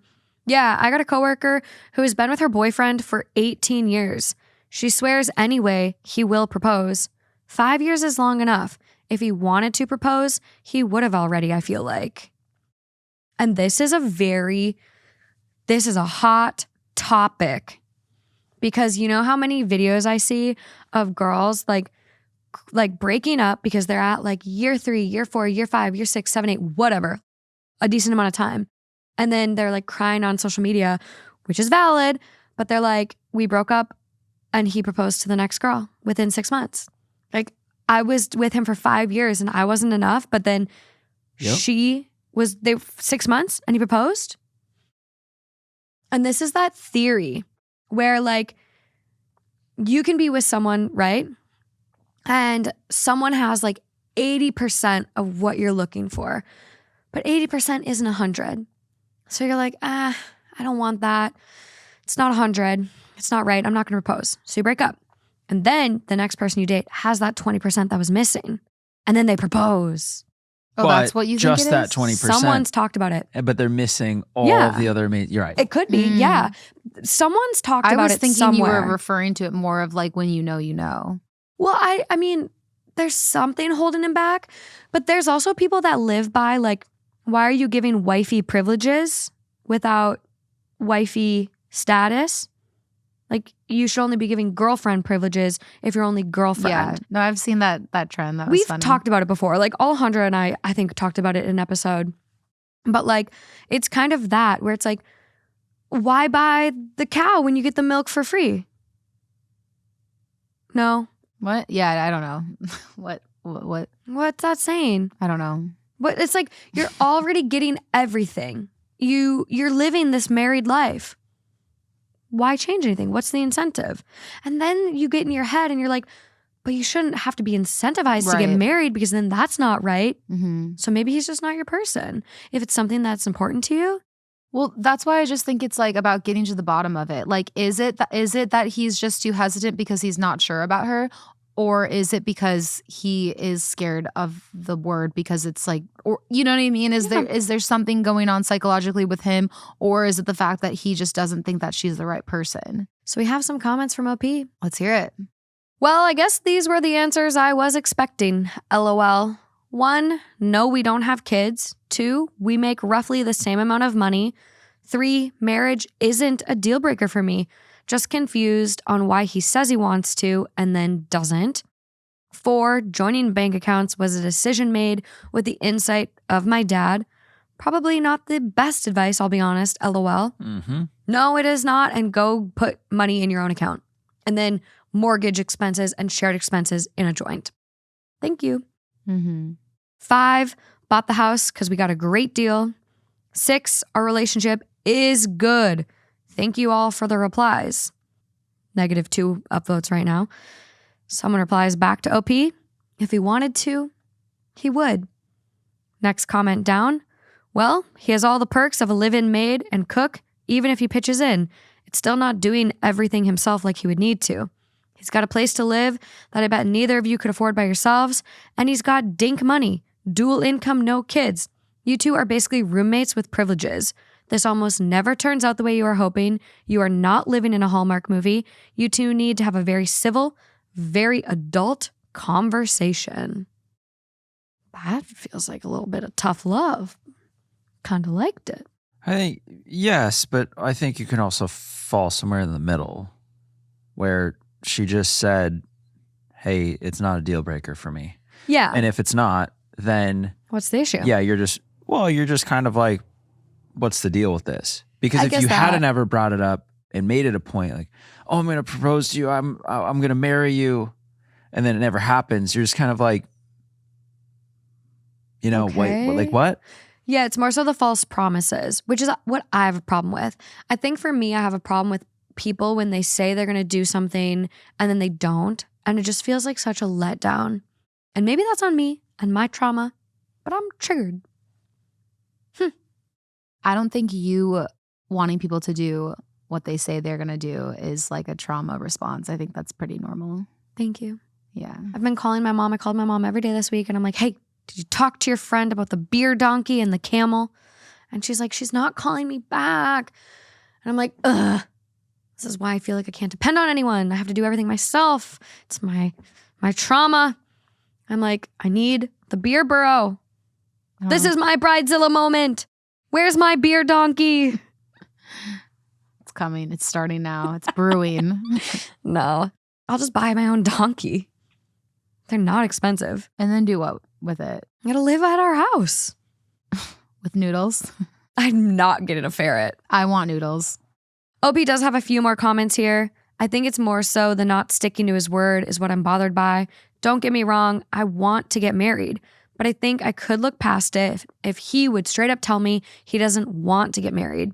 I always get an answer of one day or eventually. Like, just tell me that you don't want to get married and then let's move on.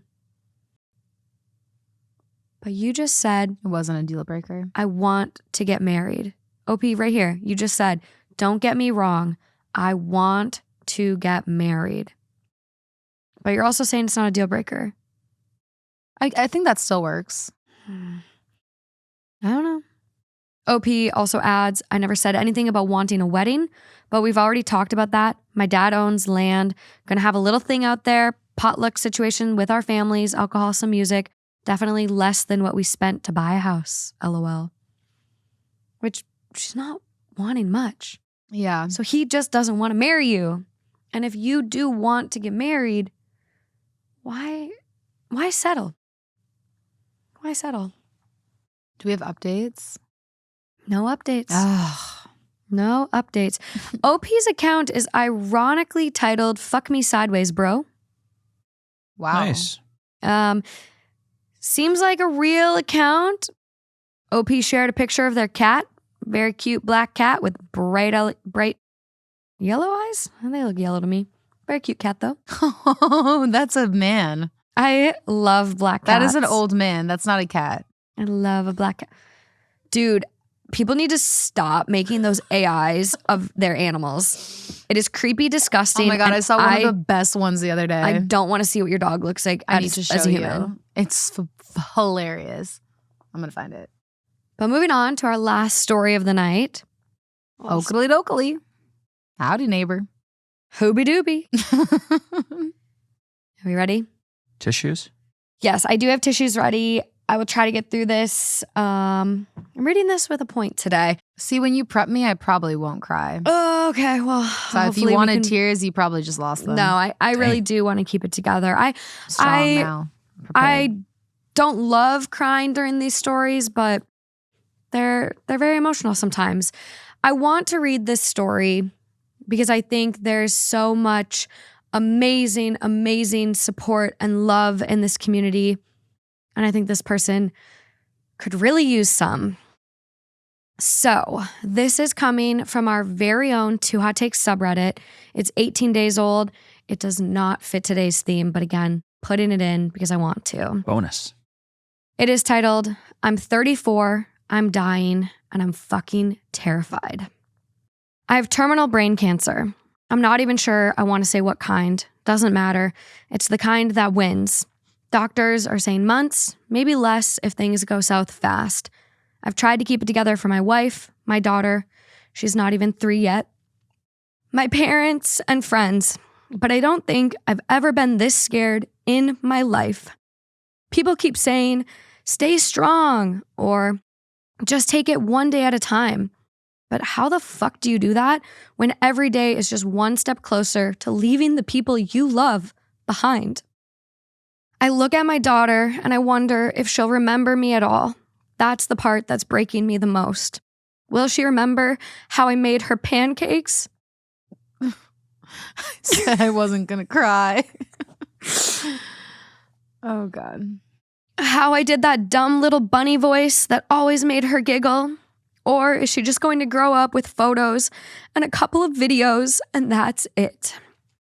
I watch my wife trying to be strong and holding it together for everyone, and I know she cries in the bathroom, so I won't hear her.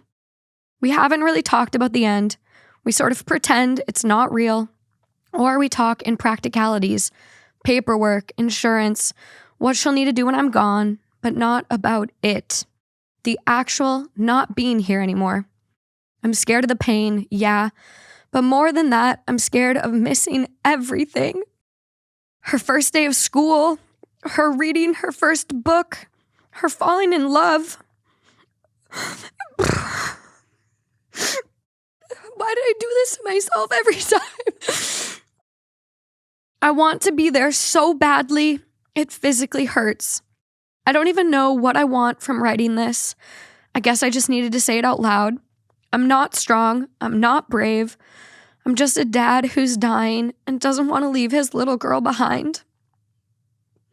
Thanks for reading. That's heartbreaking. It is heartbreaking. But I think there's so much you can do with your time. There's so much like you can do as far as like legacy building and writing letters to her for big events. First day of kindergarten, high school graduation, college graduation, first day of college, that's tough. Her wedding day, you know, if she has kids, her first little one. Ugh, you got fired. What do you do next? Like think of any life event that you've just needed to hug your parent and cry on their shoulder and write a letter for any of those events. There's so much you can do. Record videos, record your voice, just give her anything and everything you can. And I would really use the time to just build a legacy and just spend time with your family. And something I really want to do and something like I really wish we would have done for my mom's partner who she lost is I wish we would have had a funeral with him when he was here, like a true celebration of life. Get your friends and family together and have them bring pictures and put on funny slideshows about their favorite memories and like truly embrace this time you have left with your people. Yeah. Because nothing we say, sure, shit, not anything I say, is going to make this better or easier. I'm so sorry you're going through this, but I'm sure people are going to have a lot of things to say in the comments and support for you. But I needed to make sure, as brutal as that probably was to listen to, that your story got out there. Yeah.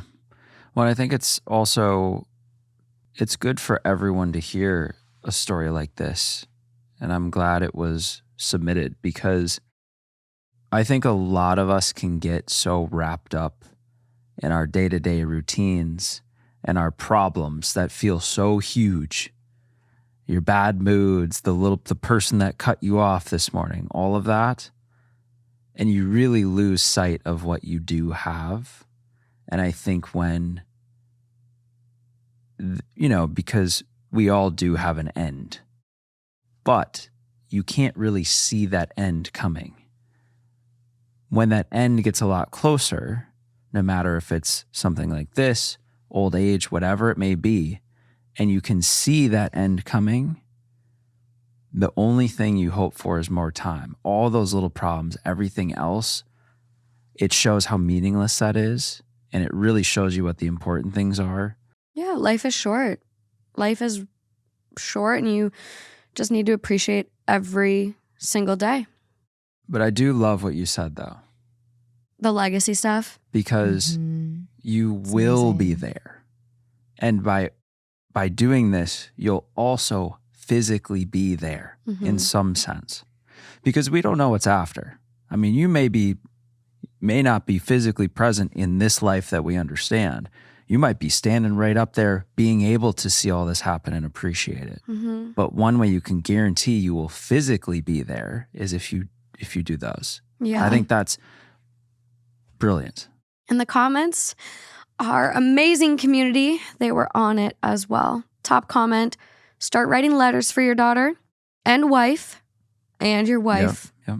for big milestones like grad, turning certain areas, making videos for your daughter, reading bedtime stories with special books. That is amazing. Oh. I hope your journey is an easy one. Next comment, sobbing. This is such a great idea. Wedding video. Put something together so you can walk her down the aisle, like a necklace or something she can wear. Get her jewelry with your handwriting on it. Record your voice telling stories to her about her life. The pancakes. Make a video of you in your kitchen making pancakes, talking about the recipe. Have her there with you in the video. Yeah. I'd record everything. I mean, there's a 3D camera you have. It's a 3D camera. Literally record this. It's not even an expensive camera. VR camera. VR camera. OP, if you can't afford it, I'm going to send you a message. So if you're hearing your story, please look at your messages. But we can get you this VR camera and you can literally record yourself just walking down like a straight line. By the time she's getting married, who knows what fucking technology we'll have. Maybe she can have literally a hologram. So well, it also, please look at your messages. I think the other beautiful thing about VR cameras is whether it's a grandparent or in this case, it's you can preserve you, not just in photos. Because I think that's all, that's what we kind of see of our great-grandparents or something. Yeah. It's, here's, your great-grandpa. Videos are so special. But it's not even just a video. It's really incredible if you've never tried it. If you take a VR, I think you can even take the VR videos with your phone now. You can. LiDAR for certain things. Yeah. And then if you upload those, there's a special YouTube VR. And once you put them up, you can essentially, if the camera was set up right, I could be sitting, the daughter, could be sitting right next to him on the couch and see him in totally three-dimensional. And it's it's incredible. It's so much deeper than a picture or just a regular video. I 'cause think it's such a they're great idea. there. They could have dinner together. They could go to the store together. Like, I think record everything you can. Have you ever heard too that when you're little, let's say you're 3 years old, you can remember things from when you're 3 years old. And if somebody shows you a picture of something that you did when you're little, let's say you were putting blocks together, whatever it was, and they showed you this picture and they keep showing you this picture, you keep that memory. Mm-hmm. Like you actually remember building blocks as like a 3-year-old because you are constantly reminded of it from this picture, but you remember it. Because you're reconfirming the memory. Exactly. You're committing it to long term. It's versus crazy when you do short-term. reconnect. Oh my God. It's that feeling of when you actually connect with something that for like your real life right now, you think you've forgotten. Yeah. And then you see a photo and you actually connect with that. I don't know. That's like supernatural feeling. I know. There's something I've actually been working on with my grandma too. And there's a couple different companies that do this, but I think it'd be really important to like also write your story down. There's like journals that'll prompt you with questions that you don't know that you would even think about. But she'll want to know both. She'll want to know your time together. She'll want to know your story, how you met her mom, what dating was like, everything. Like, just try to do as much as you're able to. I get, you're dealing with a lot and everything like that. But And also make sure to do things that you really want to do. oh my God, yeah. If you want to be a part of a flash mob, go do that. Like, I think it's like maybe a really, the bucket list of it all. yeah. The bucket list. I went skydiving. That song's a good one. But I did just try to message OP and account has been suspended. How long ago was this posted? This was only posted 18 days ago. Why was the account suspended? I have no further explanation except Reddit has suspended this account. I don't understand how Reddit works. I'm sorry. I don't get it. So OP, if you're out there listening, please send Justin a DM on Instagram. He sees his DMs actually. I would love to make sure you can get a VR camera or one of these journals or something that you find meaningful. So please send us a message. But thank you all so much for being here. Another episode, another week. Please go to the comments and share any thoughts you have for these writers, especially our last one. I will be sure to include all the links in the description. But as you know, account for the last one has been suspended. So I'm sure they'll be watching and looking, and support like this when the community comes together behind you. Like, we've seen it again in story after story. Like, these OPs do appreciate it. They do feel it. So yeah. I know you guys will come through on this one. And I would just say I want to thank you guys too, because it's so beautiful that there is a community here, and that's you guys. Like, you guys created this safe place for somebody to come and express their biggest fears and look for support, and you guys show up for them. So thank you guys for being amazing. It's truly incredible. We have a really special community here. Really special. Yes, you guys are the best. Thank you. On that note, until next time. Until next time. Until next time. Bye, guys.